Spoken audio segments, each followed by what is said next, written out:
Alrighty, welcome in everyone to just another edition of Just Another College Football Podcast. I'm your host, as always, Tommy Brzee. It is Thursday, October 16th, and we got a huge weekend on deck. We have a couple of massive rivalry games that we will get to first. USC, Notre Dame, the Holy War over there in Provo, going to be incredible matchups this upcoming weekend that will have a lot to do with what happens in the CFP later on. We'll get to a couple of little matchups towards the end of the first segment. Then we got to get into the SEC. We have three ranked matchups in the SEC this week. LSU, Vanderbilt, Ole Miss, Georgia, Tennessee, Alabama. Going to be really fun. And then we'll talk a little bit about Missouri, Auburn, an interesting one down there in Alabama.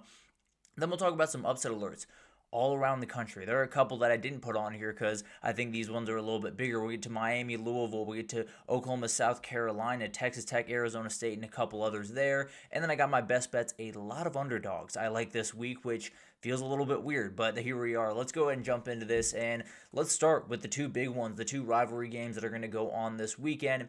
Outside of the SEC, there's one inside the SEC that we'll get to here in a second, but let's go ahead and jump into this, and let's start with the one up there in South Bend, Indiana. USC goes to Notre Dame. Notre Dame favored by 9.5 in this game, over under at 61.5, and if you watch these two teams, you know exactly why. USC, one of the best, maybe the best offense in the entire country, has done incredible things this year, has done an incredible job kind of really just exploiting every defense they play in different ways. You know, last week it was King Miller, the walk-on freshman that did incredible things in that football game against Michigan. Mekhi Lemon, probably my Blitnikoff, at least as of right this second. Probably will do my midseason awards next week. Want to make sure I get one more look at all these guys but before I make all those decisions, but we'll get into that, I can promise you that.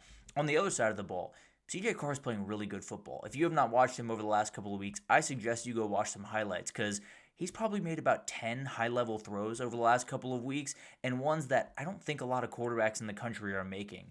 This dude's going to be incredible, and it's going to be awesome to see what he can do against the best team he's played since he played against A&M and lost that game. Now, he played relatively well in that game. Same thing with the Miami game, but it's one of those things where you get the new kick up in competition. You had 2 weeks where it didn't go your way, defense played poorly, kind of made some adjustments over the last little bit, have only given up 27 points in the last 3 weeks, have played really good football over there at Notre Dame on the defensive side of the ball. This is obviously going to be a much bigger challenge than an NC State or a Boise State was, or even in Arkansas. How good that offense is, the offensive line leaves a little bit to be desired, although a relatively good unit. I think USC brings a little bit more to the table than Arkansas does on the offensive side of the ball, especially with a play caller like Lincoln Riley. But Jade Mayava playing great football on one side, CJ Carr playing great football on the other. The pass defenses, both around 90. 90th for USC, 93rd for Notre Dame. The run defenses, 27th for USC, 23rd for Notre Dame. So this is going to be an interesting battle. It's two defenses that have been a little bit up and down, have been a little bit weird at times, but have kind of found their footing over the last couple of weeks, have played a little bit better against the pass over the last couple of weeks, and it'll be interesting to see which one can find an opening against the other.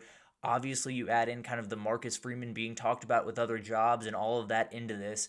It's going to get very interesting. There's no doubt about it. It's a USC team that I think is getting a little bit disrespected in the grand scheme of things with how tough they play, how physical they play, and how many different ways they can win a football game. They absolutely can go up there and get this one done. Notre Dame, have they found something since those first two games defensively? It sounds like some changes might have been made behind the scenes over there, and they're playing really good football. Holding a team like Arkansas to 13 points is really impressive. We saw what they've been able to do against just about every team they've played. Notre Dame was able to slow that team down. Now, we'll see how real that is against Texas A&M. Maybe Texas A&M holds them to 6 points, and it doesn't look as impressive, but I do think this is a moment where Notre Dame has kind of flipped a couple of switches on defense and is starting to play a little bit better. The question is, can USC get King Miller going for the second game in a row to open up some of those pass lanes against Leonard Moore and all of the incredible players on the back end for Notre Dame? The keys to the game for me, if the USC offensive line doesn't win in this game, there's really no chance USC finds a way to win this one. I think it's going to be a really long day if they cannot run the football with King Miller, with some of these running backs that are probably going to get the first big-time carries they've gotten in their careers on Saturday. So this is going to be a fight. Notre Dame is an interesting team on the back end this year. You have Leonard Moore, and then you have a couple of players that aren't quite to the level as what you had last year. When you have a guy like Xavier Watts walk out the door, it's going to be really hard to replace that. That being said, when they can drop guys into coverage and they can play around with different stuff, and Marcus Freeman can play around with different coverages and pressure packages and all of those different things, it's going to be a nightmare for you. I don't care how good of an offense you are. I don't care how good of a quarterback Jaden Maiava is. It's going to be really, really tough. If they can't run the football, take a little bit off his shoulders, especially in this crazy atmosphere at night. So that's going to be a huge thing. Can they give Jaden Maiava just a little bit of time, a little bit of reprieve from having to make every single play in this game? Because I think we understand that he's going to have to make a couple. He can't make all of them against this Notre Dame defense, as poor as they have played at times this year.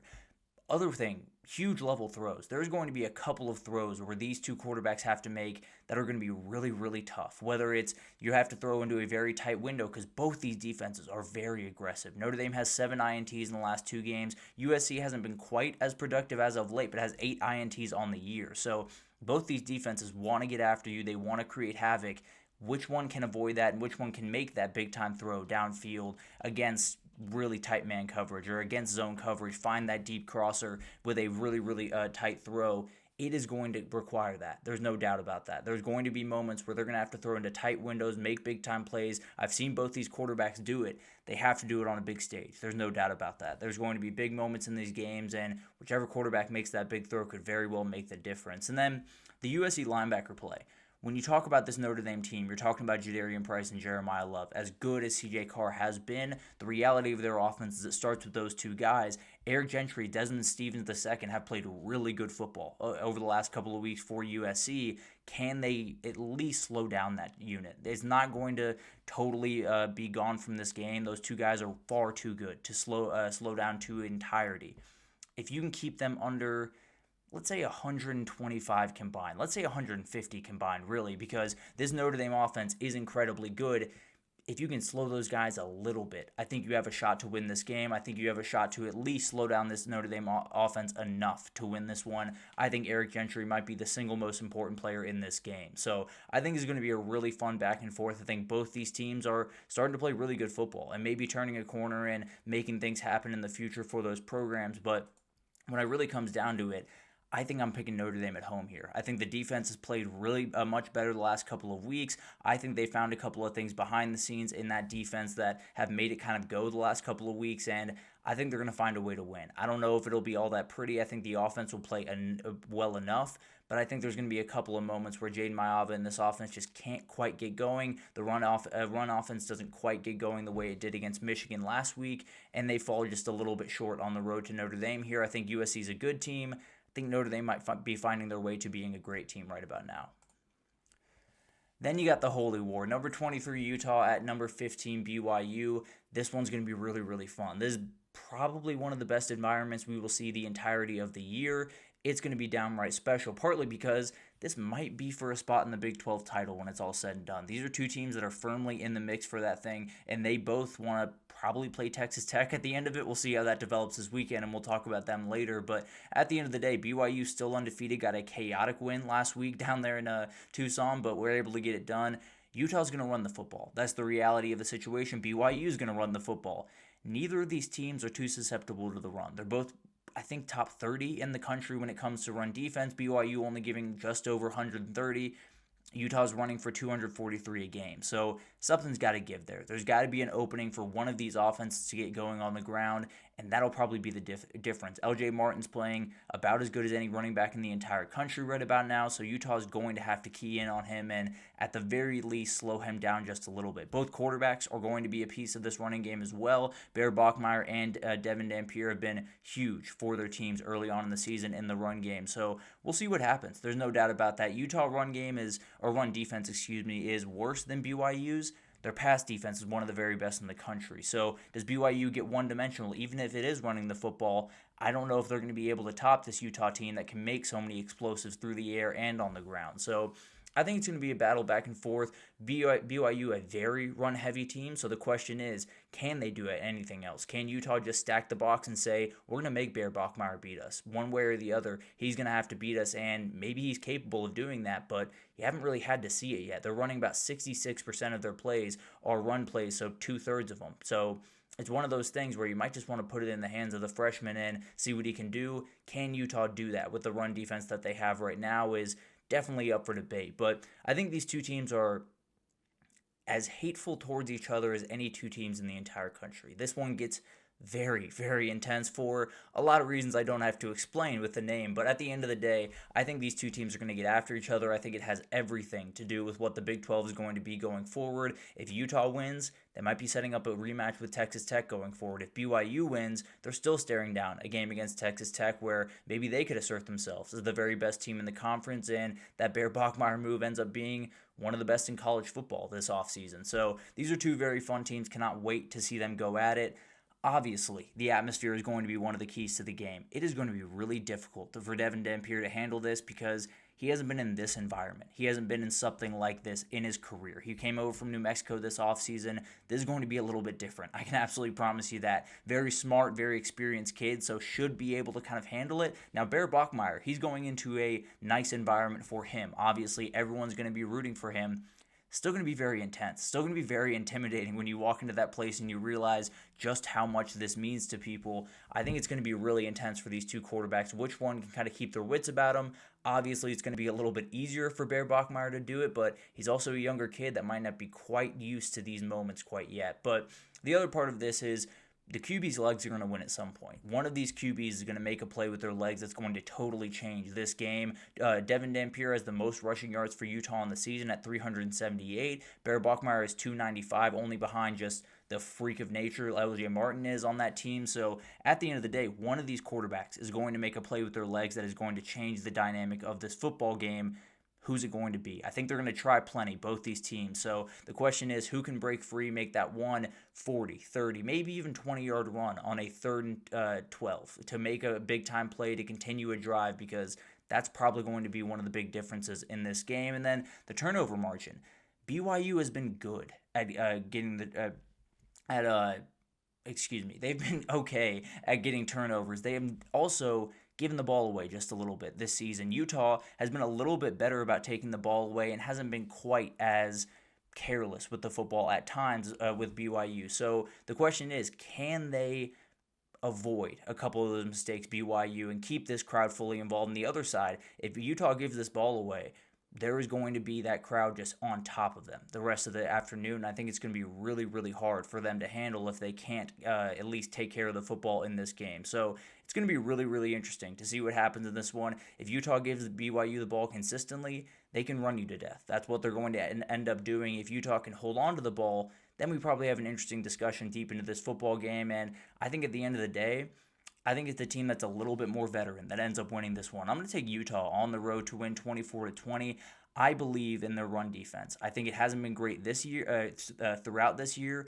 I think they find a way to stack the box. Say Bear Bachmeier has to make every single play, and I think their back end is good enough to get a couple of takeaways. I think Utah wins this one. A little bit ugly, a little bit tough, but at the end of the day, when you can go on the road and get a rivalry win, you're going to take that. So I'll take Utah to win that one. I think it's going to be a really fun one up there in Provo, but at the end of the day, I'll take the Utes to get one and probably set themselves up for a Big 12 title run.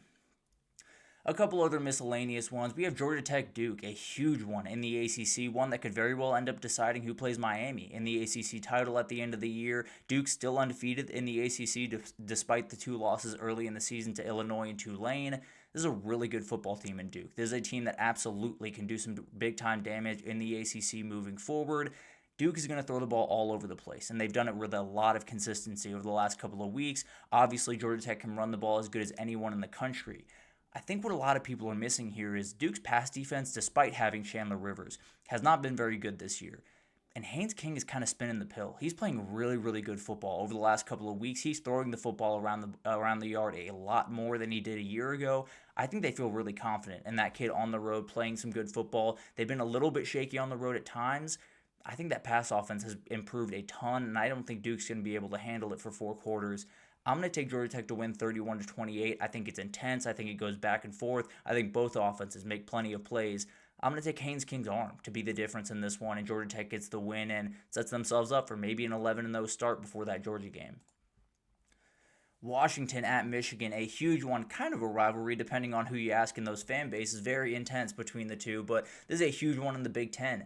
If Michigan wants any shot at the CFP, they got to win this one. There's no doubt that essentially have to win out at least until Ohio State, maybe including Ohio State, to find their way into the CFP at this point. Washington's still very much alive, a team that probably should have a number next to their name, if we're being totally honest, but they absolutely have a way to get to the CFP. You probably got to win this one to do it. You still have Oregon coming up. I believe you have USC, if I'm not mistaken. So you have a number of ones that could get very, very sketchy if you're not able to win this one for Washington. And then you got a Michigan team that they don't win this one. I think the heat around Sherrone Moore gets very, very hot very quickly. So obviously we'll cover that if it does happen. But at the end of the day, the big thing here to me, Michigan didn't get Jaden Mayava on the ground once on Saturday, and if you can't do that to him, I don't think you're going to do that to Mom Williams. He's been really, really good at getting out of tough pockets, at finding a way to make plays downfield.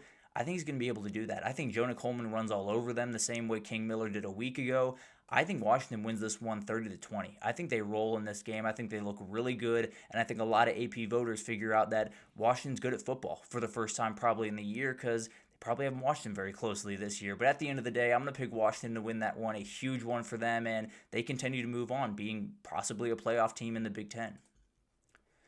And then a couple of Group of 5 matchups you need on your radar. Army at Tulane, a huge one in the American. If you're not watching the American, you got it. It's going to be an incredible race down the finish, and whoever wins that conference, probably going to be the CFP representative. UNLV at Boise State, a undefeated UNLV team is underdogs by 12.5 points on the road at Boise State. Going to be a huge one there. ODU plays JMU, coming off a very bad loss to Marshall for ODU. Very badly need to get back on the track if they want any shot at the CFP going forward. Memphis gets a huge line against UAB for obvious reasons. And then FAU, South Florida, yes, the over-under is 74.5. You want a little bit of a challenge on Saturday, you're more than welcome to pick that one. But going to be a really interesting weekend in the Group of 5 as well. But these are going to be really fun matchups. I think the two at the top, obviously, USC Notre Dame, one of the best rivalries in the sport. The Holy War, probably the most underrated rivalry in the entire sport because it's as fueled by hate as just about anyone in the entire country. So going to be really, really fun to watch those unfold. I'm going to take Notre Dame. I'm going to take Utah. For the time being, I feel pretty confident in those teams. We'll see how that develops. Obviously, this weekend's going to have a couple of twists and turns we don't expect. But let's take our first break, and when we come back, we're going to get into SEC matchups. We got some huge ones on deck. LSU, Vanderbilt, Ole Miss, Georgia. We got Tennessee, Alabama, and a couple more we're going to talk about right after this, so stick with us.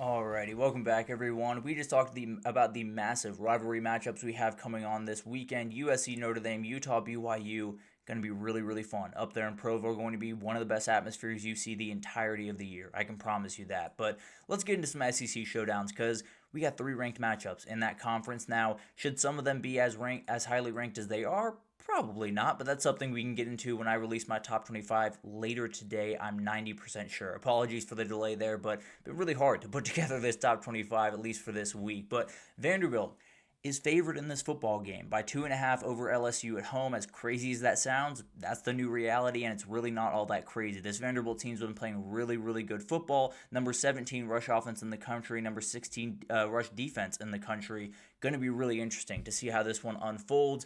Vanderbilt coming off a bye, which is huge for this football team. Very much needed it after a tough performance against Bama. Obviously weren't quite as far away as that maybe that score showed in that game, but made a couple of mistakes that were not like Vanderbilt at all. Will be really interesting to see what happens. LSU just struggled to get that offense really going. Last week they showed signs of kind of finding their way, but are they going to be able to do it over a couple of weeks, especially against a defense that has played really good football thus far? So both run defenses are really, really good. LSU's pass defense is much better than Vanderbilt's as of right now. LSU's played really, really good football all across that defense. It sounds like Whit Weeks is questionable right now. I think he's going to be able to go. The question is, does he go? How close to 100% he is against a very run-heavy offense and a very linebacker-important offense to defend. So it'll be really interesting to see what happens here.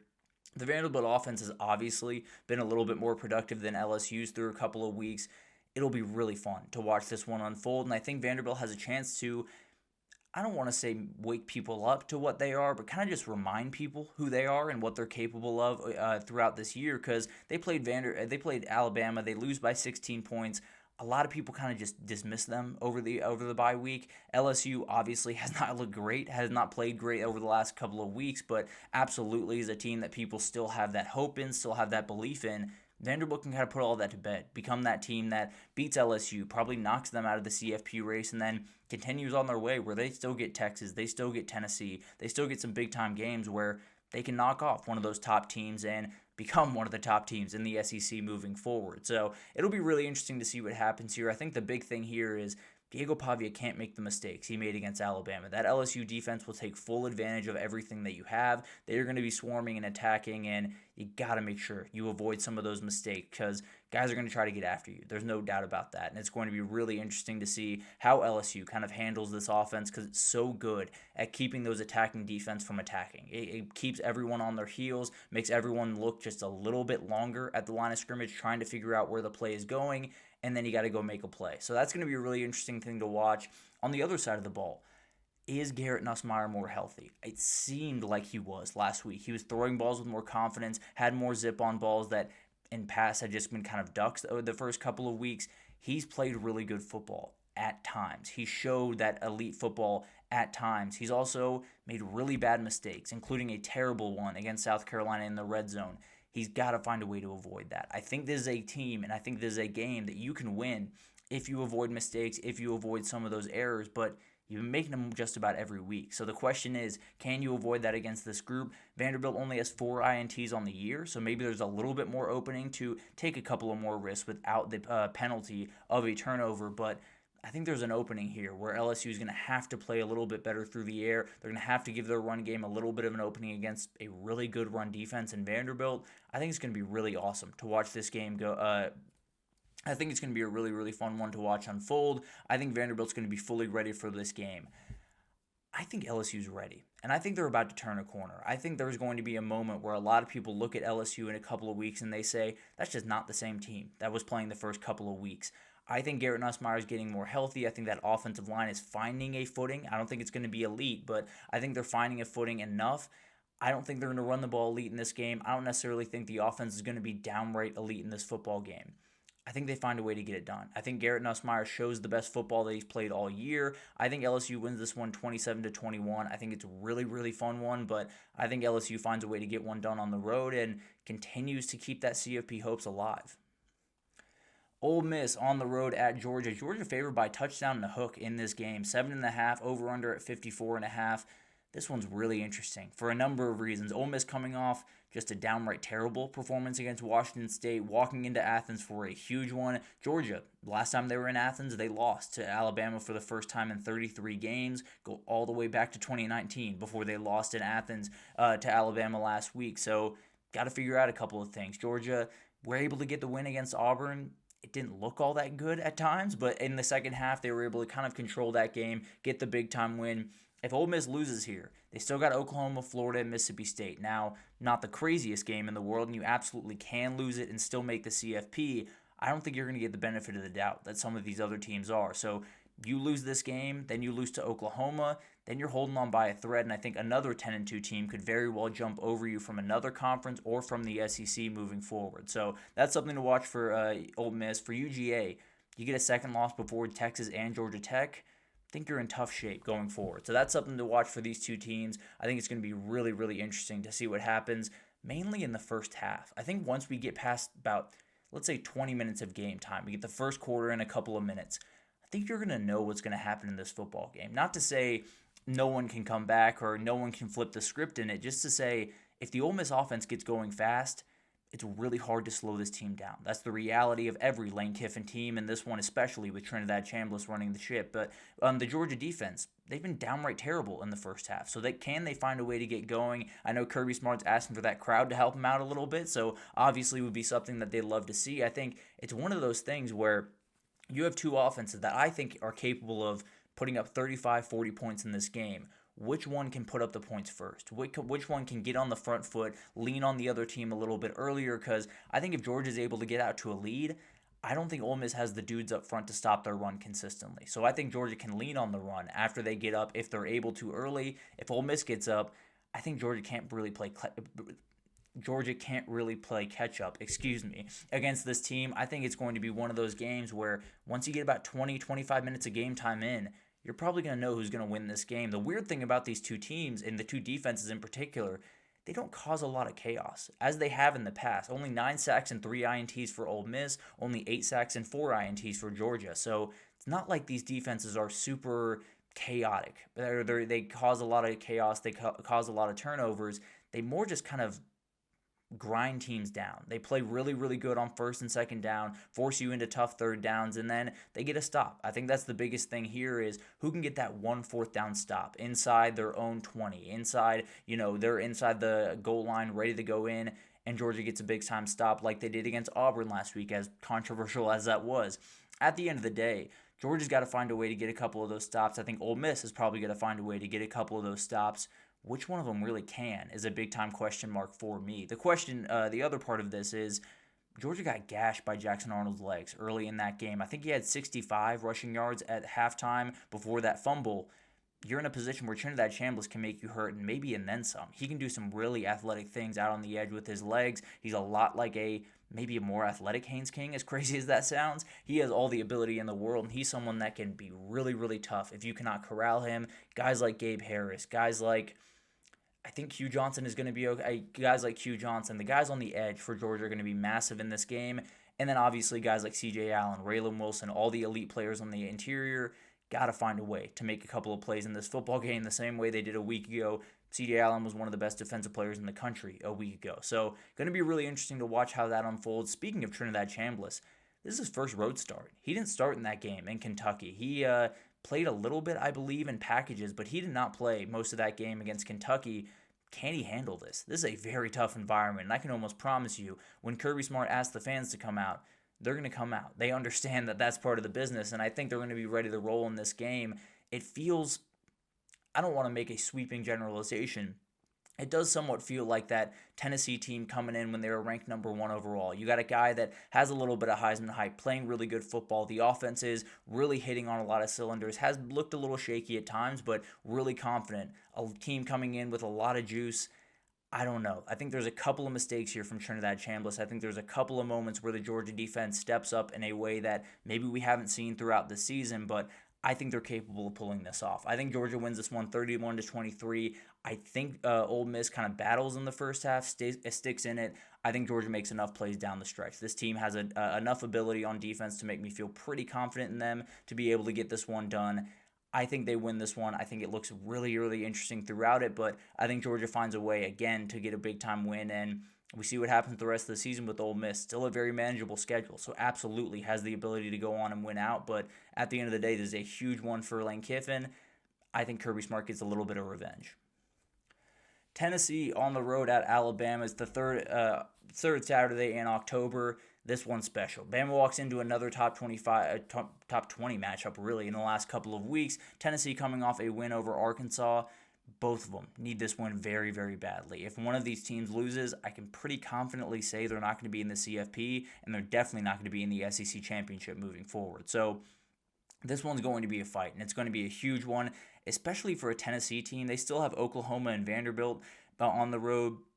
It is going to be very, very tough to find a way to get another win in those two games. Then you got Alabama, LSU, Oklahoma. Alabama gets LSU and Oklahoma the rest of the way. It is going to be interesting to see what happens with these two teams if they do fall in this spot. The big story about Tennessee is that defense.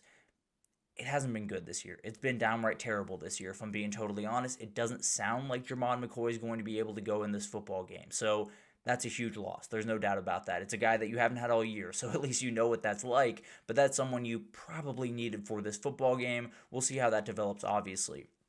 But at the end of the day, I do think this is a team that I talked about it on Tuesday when we talked.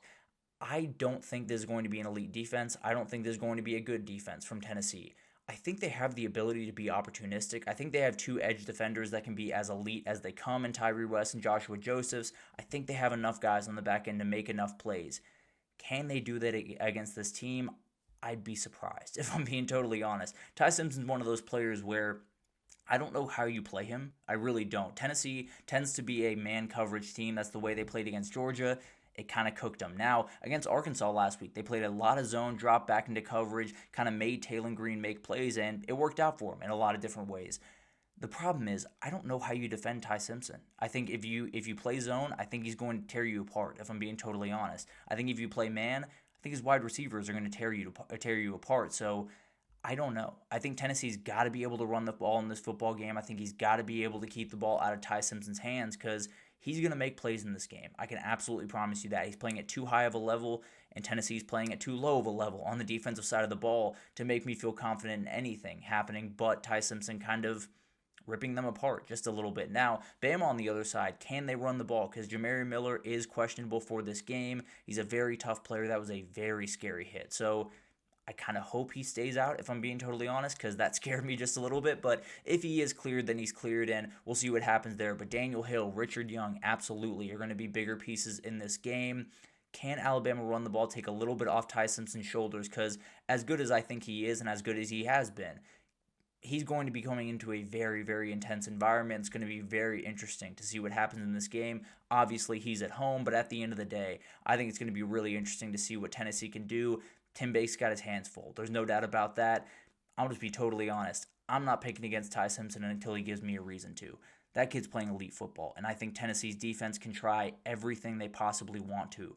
I don't think it's going to work. I think Alabama has all the playmakers in the world. I think if you play man coverage, Ryan Williams and Jeremy Bernard and Isaiah Horton are going to make your life miserable. If you play zone coverage, Ty Simpson's going to make your life miserable. I think Alabama's playing really high-level football right now. It's not the same team we saw in week one. I think they win this one 38-27. I think Tennessee is going to be able to put up points against just about everyone in the entire country. I think there's going to be an opening here where the Alabama offense just doesn't really get stopped, especially Ty Simpson in that pass offense the entire day. I think Alabama finds a way to win this one and continues to assert themselves as maybe the best team in the conference. And then finally, just a little one here, Missouri at Auburn. Missouri only favored by 1.5 in this game. Auburn's got to be mad about this, right? They got to come out mad. Now, will they come out focused is another question, which I don't have a lot of confidence in. But at the end of the day, this is a huge one against Missouri, and it's one that could very well decide how quickly this Hugh Freeze thing happens over there at Auburn. But at the end of the day, Missouri wants to run the football. Auburn's been really good at stopping the run. It is going to be really tough for Missouri to play this game on their terms, and they weren't able to do that against Alabama, at least early, and then they kind of abandoned it. And Bo Perebla wasn't able to make enough plays in that game. Can they make enough plays in this one? They're going to have to get that run game going one way or the other. I think they have to commit to it. I think they're going to be able to with how good I expect their defense to play in this game. I think the big thing here is I just don't really trust the Auburn offensive line to slow down. These two edge rushers in Zion Young and Damon Wilson. I think Missouri finds a way to win this one. I think Auburn moves forward with a lot of questions about their football team. I think Missouri moves forward to a Vanderbilt game that might just be a must-win right after this one. I think Missouri finds a way to get it done. I don't think it's pretty. I'll take 21-17 here. I think Auburn, again, shows life. I'm not going to trust a Hugh Freeze team to close out games anymore. So at the end of the day, I'll pick Missouri here. I think the Tigers get it done and continue to march on their way to a possible CFP berth with a huge one against Vanderbilt on deck. But a huge weekend in the SEC. A couple other ones we will talk about here in a second because there's a lot of upset alerts in that conference. I have 3 of them on my next list, and I didn't even include one that absolutely could be on there as well. So we'll talk about it all right after this, so stick with us.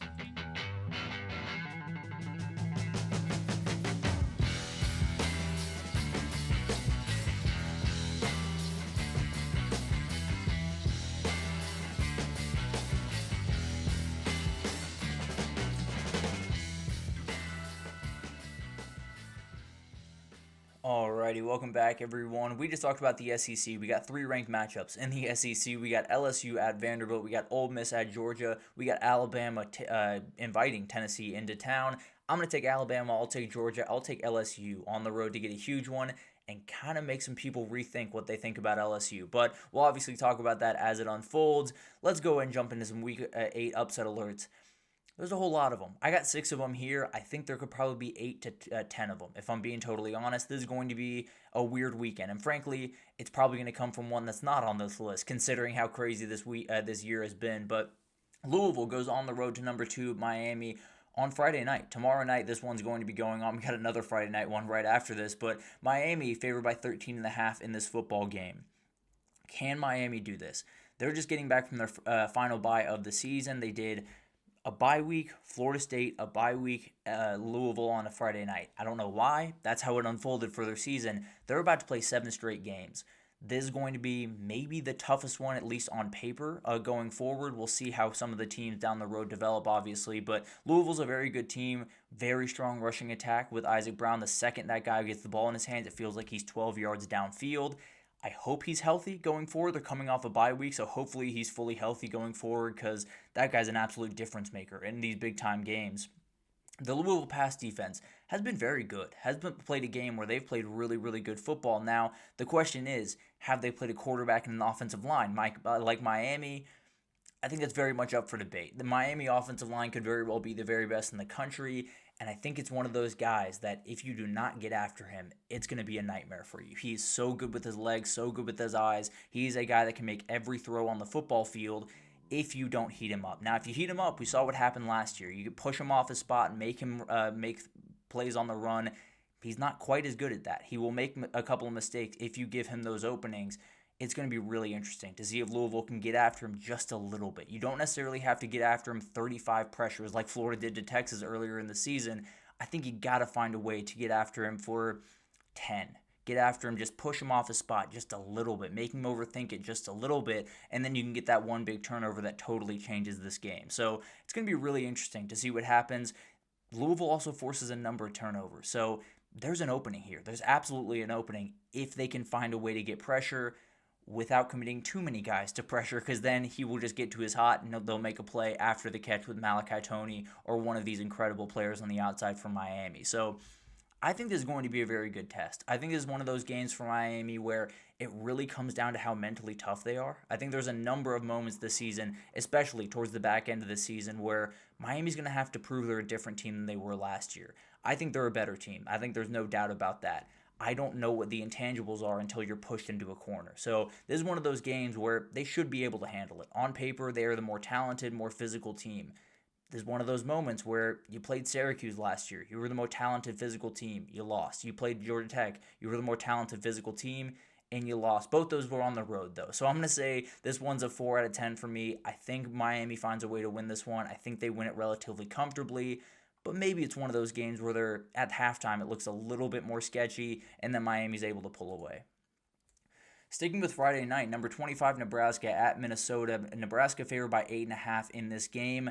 This one's a huge one. And Minnesota, better football team than they get credit for. I can tell you that. Minnesota's been a little bit up and down, but Drake Lindsey, the redshirt freshman, has kind of found his footing. If that's a guy that's coming back for 2026, you're going to want to watch them very, very closely. But we'll obviously get to that when we get there. Nebraska coming off a game against Maryland where it was far from straightforward, but they found a way to win that football game late, did enough in that game, and Dylan Raiola, despite a couple of mistakes, is playing really good football. I understand people have their enough to say about Dylan Raiola going forward. I understand that people have their criticism. I have mine as well. But when you talk about just playing the position of quarterback, he plays it really, really efficiently. Has his feet where they need to be, makes really, really confident throws. Now, we'll make a couple of mistakes. There's no doubt about that. Needs to get better about that. But the guy's done really, really well. Nebraska's been really good against the pass for the most part of the season.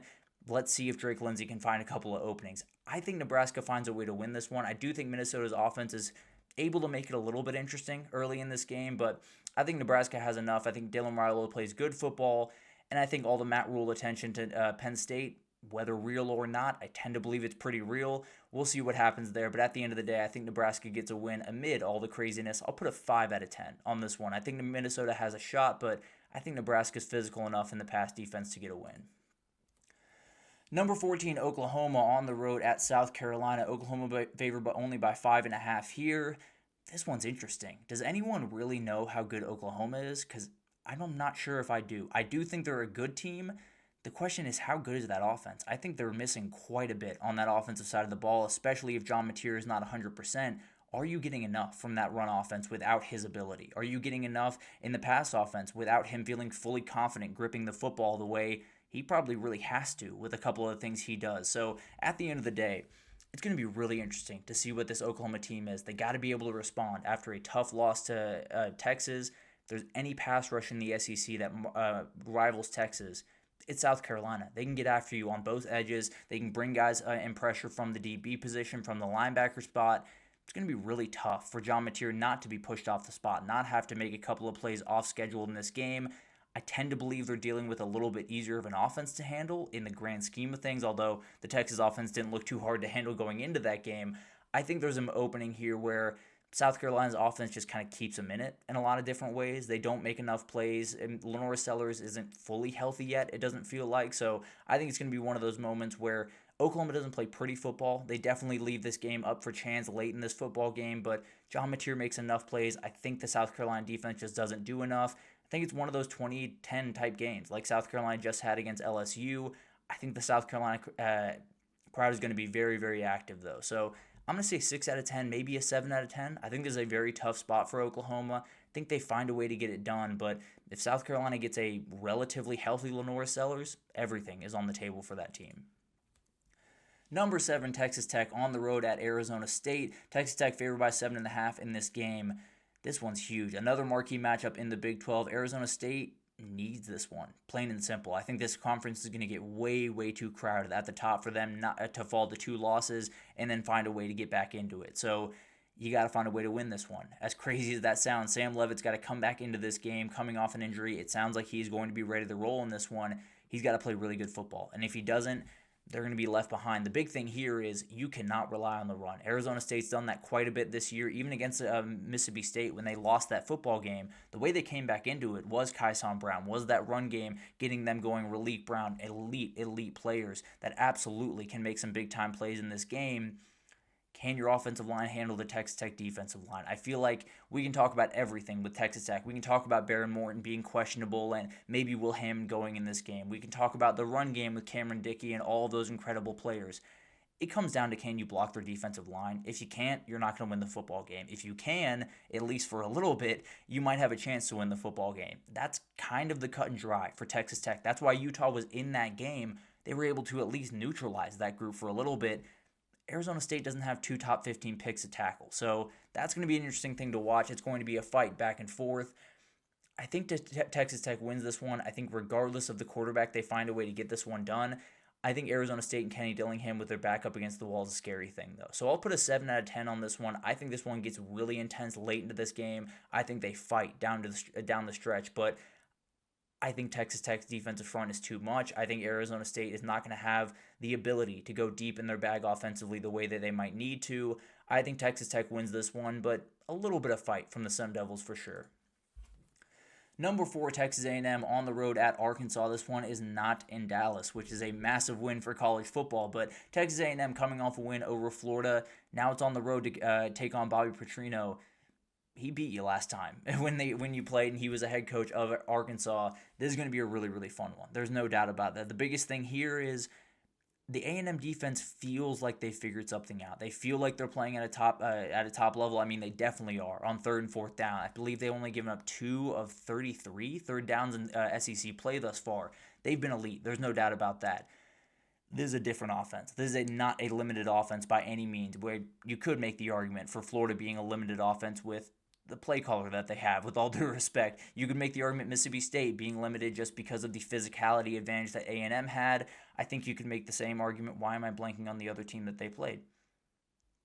I apologize. I will get there at some point. But at the end of the day, I think this is going to be a very, very tough offense to fully slow down. So the question is, how quickly can Arkansas get going? Can they get going really efficiently? Can Taylon Green get going with Cassius Howell on the edge breathing down his neck, because he's going to be breathing down his neck? So it's going to be really interesting to see what happens in this game. I think it's a confirmation game for A&M, as best I can put it. I think A&M has won all the games that they've played. They've played good football in all of the games that they've played thus far. This is going to be a tougher challenge defensively. It's all about just confirming what my eyes have seen the first couple of weeks, confirming what I believe to be true, which is A&M's a good team with a really good pass rush and a mean defense. Can they confirm that this Saturday, the same way the team that they beat, Notre Dame, confirmed that earlier this year? So I think it's going to be a really fun one. I think A&M wins it. I think it's kind of going to be a shootout. I think the A&M team is a good defense. I think it's far from a great defense, and I think Arkansas does a great job at finding a couple of openings against defenses. So I think A&M will do enough. I think they'll win this game, but I'm going to put it 7 out of 10 on the upset alert. I think Arkansas has the offense to stick around in this game, but I'm not picking against Cash Sowell right now. So I'll take A&M to win it, but I think Arkansas has a very good shot to knock them off in this game. And then Mississippi State at Florida. I don't know if this would be looked at as an upset, but Florida's favored by about 10 points in this game. 9.5, over under at 51.5. I think Florida's done. I think there's a lot of times where I've been able to say that over the last couple of years, and they haven't been done. With all credit to those players, they have fought every step of the way for Billy Napier. They've done an incredible job for that coach and done just about everything to keep him around. Here's the reality. They see it all. They understand that on Sunday he might get fired one way or the other. They could win by 51 points, and he very well might be fired on Sunday. It's hard to go out there and fight the same way when you know that's the case. When you know that's probably what's going to be happening. Now, these players probably know more than we do, so it's very well that maybe this isn't happening behind the scenes as much as it being talked about.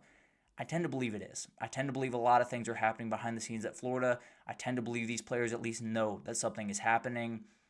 I think it's going to be tough to get up for this one. Now, this is a very mentally tough team. I want to make that very clear. Billy Napier's done a really good job of keeping this team fully engaged throughout a very tough time to keep them fully engaged. But the reality is, I have a hard time believing that locker room is fully ready for this matchup, at least from a mental perspective. I think it's going to be really tough to win it regardless of if they're ready or not. I think Mississippi State just wins the football game. I think Florida is a very good football team. I think they have the ability to be one of those teams that creates problems for everyone, but I think the ship has sailed. I think there were a number of moments this season and last season where they could have taken the chance and really become the football team that they're capable of being. They've fallen flat every single time. So I think Jeff Lebby finds enough openings in that Florida defense that has been very good. I think Billy Napier will not be the coach of Florida the next time that we talk. I think Florida will end up losing this game. I think the decision will be very easy for Scott Strickland. Will Scott Strickland make the next hire is something that we can talk about later, but at the end of the day, I think there's an uphill battle mentally for Florida, and I think Mississippi State's coming in hungry after a bye. So I'll take Mississippi State to win it. I'm 9 out of 10, 10 out of 10 on the upset meter. I think it's going to be really tough for Florida to get up for this one. If they do, all respect to those players and Billy Napier, but I think it's going to be tough with everything mounting around that program. It's a really fun weekend. One that I didn't even talk about is Texas goes on the road to Kentucky this weekend. If you know anything about Lexington, Kentucky, there is something that happens there once a year. I don't know what it is, and they don't always get a win in those spots. They find a way to get a win a couple of times. That Georgia game a year ago, they lost that one 13-12. It is going to be an interesting game. I think Texas finds a way to win.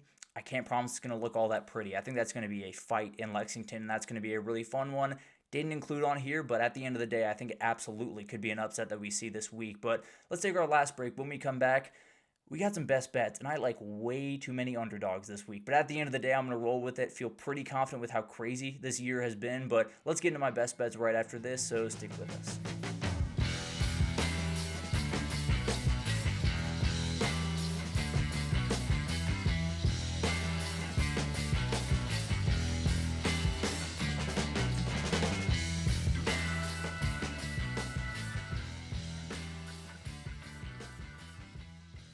Alrighty, welcome back everyone. We just talked about all of the upset alerts. There are a lot of them, and I didn't even include a Texas-Kentucky game that could get very sketchy for the Longhorns if they are not mentally prepared to go into Lexington at night. But let's go into get into my best bets.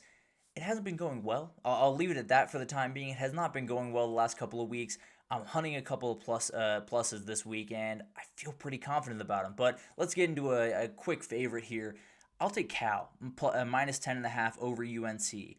I have a hard time believing that UNC team is fully bought in at this very moment. There is a lot of noise in the background of that program right now, and now they go all the way across the country after a bye week where I can't imagine you got a whole lot better considering what that team has been early on in the season. So I think this is one of those moments where they've given up, they've lost by at least 23 to every Power 4 team that they've played, and the quarterback of that team has done crazy, crazy things. If that's the case, give me Jerron Kiawe Sagapolu-Tele to go crazy in this football game. I think he has a huge game. I think this is just a nightmare season for UNC. I don't think it's going to get a whole lot better. I think Cal nudges it in the right direction. Bill Belichick is probably out the door here pretty soon at UNC. The question is it during this week? Is it at the end of the season? I don't know. I think Cal does enough to at least make that a little bit bigger of a conversation going into next week. I think Cal wins this one by at least 14, maybe even more, and JKS continues to kind of assert himself as one of the best young quarterbacks in the country. LSU plus 2.5. Let's get into the underdogs. I love this LSU team, and it sounds crazy to say, and I totally understand that because when you've watched them, there's not a whole lot of reason to really love this team. I think everyone's going to be late. I think everyone's going to watch this Vanderbilt game this upcoming week, and I think they're going to watch LSU going forward, and they're going to say, man, I just missed this one by a little bit. I should have seen them against South Carolina run the ball more effectively than they had all year. Garrett Nussmeier look a little bit healthier despite the tough mistakes, look a little bit healthier and play a little bit better football. That defense is still that defense. It's going to be nasty the entirety of the year. They're a swarming group that I think is going to be really tough for Vanderbilt to run the football on. I think this LSU team is right there. I think they're a couple moments, a couple of tweaks away from being an elite team, from being a team that can make the CFP. I think they show that this weekend. I think this offense gets a little bit more going. Can't promise that Garrett Nussmeier won't make a couple of mistakes because that's kind of the way he's been. But at the end of the day, I think LSU finds a way to win this one. I think they show everyone that they're a little bit better of a team than they've been the first couple of weeks. I think Garrett Nussmeier shows that he is still one of the elite players in college football. I like Georgia Tech plus 1.5 versus Duke. I think there's a lot of different reasons for Duke to be favored in this game. I think there's a lot of different reasons to pick Duke in this football game, especially with Georgia Tech being a little bit shaky on the road. I think the biggest thing to remember here is a lot of people, when they watch Haynes King, they think, what a good running quarterback. What a gritty guy that can make all the plays in the world with his legs. You're absolutely right. That's absolutely something he can do. He's spinning the pill. He's throwing the football all over the yard, playing really, really good football. Eric Rivers, Malik Rutherford, Luke Harpring, the tight end, has become a huge part of that offense. I think this team has the passing offense that not a lot of people realize. And I think Duke, despite being a good team, that defense has been a little bit off, especially in the passing unit. I think Georgia Tech finds a way to throw the ball in this game on the road. I think they win this one. I think one way or another, Georgia Tech finds a way to win. I think they understand how important this one is. I think Duke falls behind, and maybe Darian Mensah starts to force some footballs late. I think Georgia Tech wins this one on the road against Duke. I'll take Washington plus 6.5 against Michigan. I really like this one, and it's as simple as they have Jonah Coleman. If you got absolutely ripped by King Miller a week ago, I have no reason to believe Jonah Coleman's not going to come into your house and do the exact same thing. Obviously, you're at home. Obviously, you have a little bit more working in your direction this game. But at the end of the day, it's a really, really tough Washington team. They played a couple of tune-ups the last couple of weeks after that tough loss to Ohio State. They're playing really high-level football offensively. Damon Williams is an absolute nightmare if you don't get him on the ground, and Michigan's not getting quarterbacks on the ground very often, especially last week against Jade Maiava. I think there's going to be plenty of opening for this Washington offense in this game. I think Washington wins the game outright, but if you're going to give me the points, I'll take the point 6.5 here. I think Washington, at the very least, keeps this one close, and I really think they're going to win it. But at the end of the day, I love Jonah Coleman. I love Damon Williams. I think they find a way to put up enough offense in this game. I'll take Houston, plus 1.5 against Arizona. Another underdog here. I'm sure all of this will work out in my favor, but Arizona has really struggled to slow down the run game. If you're going to let Willie Fritz do his run his offense against you, you're in trouble. Dean Connors and Connor Wegman have been very, very good in the run game this season. I think it's going to be really, really tough. If Arizona can't slow down the run, it's going to be a nightmare of an evening. Arizona's a solid team. There's no doubt about that. Just played an overtime game against BYU, gave up a ton on the ground to LJ Martin in that football game. I think Houston's kind of finding their confidence. After that Texas Tech loss kind of got knocked down a little bit, I think this is a game where they win and at least assert themselves as that second tier of the Big Ten at the very least. Mississippi State plus 9.5 versus Florida. Just one that I feel. I think we talked about it plenty in the first segment. I think the reality is I can't look at Gainesville and feel confident right now. I think everyone understands what's going to happen on Sunday regardless of the result here. I think those players understand that, and I think it's going to be really hard for them to show up time and again in this football game. And I think the reality of the Mississippi State offense is you can be up 10 points. They can make it, you're down 4 points very, very quickly if you're not careful. I think they're going to be able to make a couple of plays. If I was Mississippi State and Jeff Lebby, I'd take the ball first. I'd want the ball immediately. I'd try to go down and score because I think that team would, I don't want to say quit. I think that team would have a tough time coming back in that football game. With all the stuff swirling around that program, I think it'd be really, really tough for them to get off the mat a couple of times in this game. I think if Mississippi State starts on the front foot, I think it's going to be really, really tough for Florida to find a way back in it. Again, I'm going to pick Mississippi State to outright win it. I think Florida doesn't really have a way to fully blow out this football team. I think they're going to be at least in this game very late. I'll take Mississippi State plus 9.5, but I kind of like Mississippi State money line.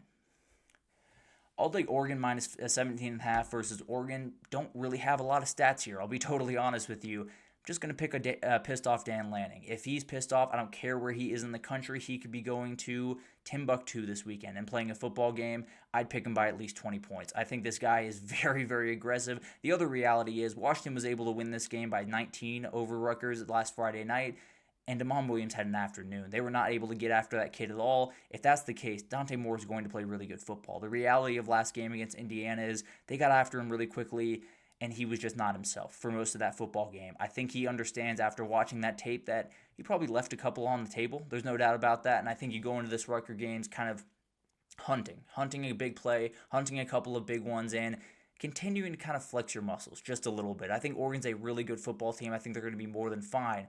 I think you got to prove that to some people this week, and you obviously won't do it aggressively against the Rutgers, but at the very least, you can show you're still the class, or you're among the class in the Big Ten is probably the way I should put that. I think they find a way to win this one. I think it's a really, really tough game for Rutgers to win, especially with a pissed off Oregon on the other side.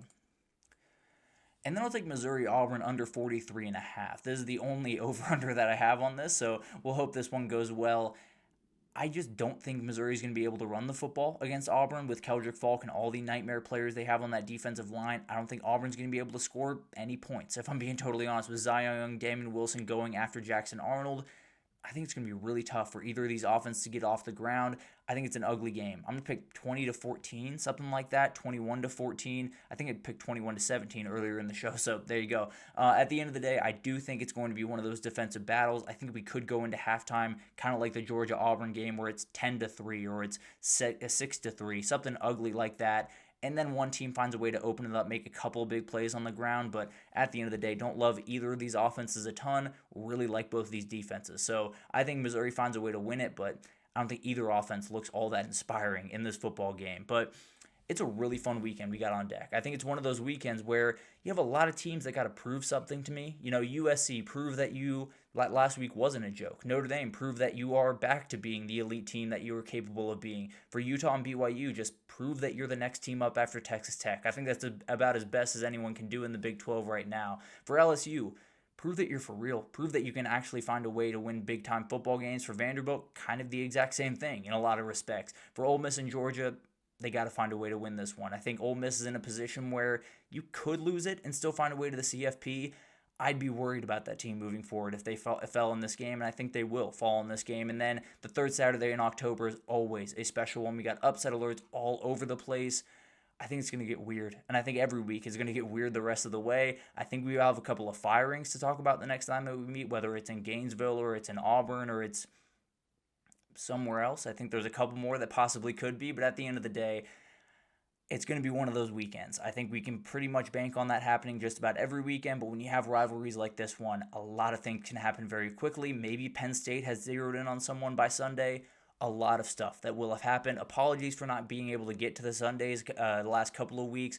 I can promise we will find a way to get to it this week. We'll find a way to give you at least a little bit of a recap on Sunday night, and we'll have a very, very fun weekend ahead of us. So enjoy it all. Watch Miami, watch Nebraska tomorrow, and we'll see what happens on Saturday, because I can promise you it's going to get a little bit weird. But enjoy it all. Thank you so much for watching. Please do like, subscribe, comment, do all that stuff. It means the absolute world to me. And we'll see you on Sunday to break down what I have to assume is going to be a very chaotic slate of football. But thank you so much for listening, and I will see you guys on Sunday.